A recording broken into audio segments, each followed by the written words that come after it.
Охотник возвращался из леса.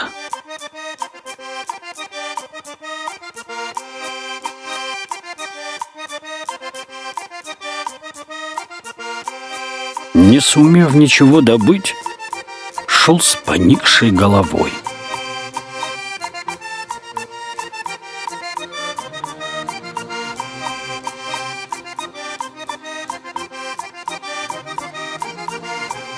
По дороге поймал маленькую птичку.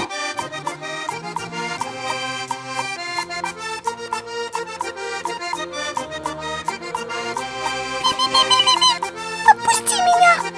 Если отпустишь, дам тебе совет, который пригодится по жизни. Охотника устроило такое предложение. Первый совет такой: не сожалей о сделанном. Хорошо. Говори второй. Это я тебе скажу, когда отпустишь. Лети. Сказал и отпустил. Сев на дерево, птичка говорит: Второй совет такой: не верь лжи. Хорошо. Говори третий. С третьим пока не спеши. Дурачок, ты хоть знаешь, что я тебя обманула? У меня внутри кусок золота. Будь оно у тебя, на всю жизнь хватило бы. О, Боже, зачем я тебя отпустил? Обвела ты меня. Не досталось мне золота. Ну говори тогда третий. Тебе это не поможет.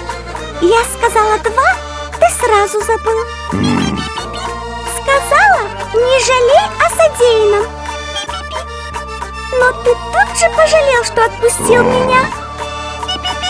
Ну говорила же, не верь лжи. Я сама размером с яйцо.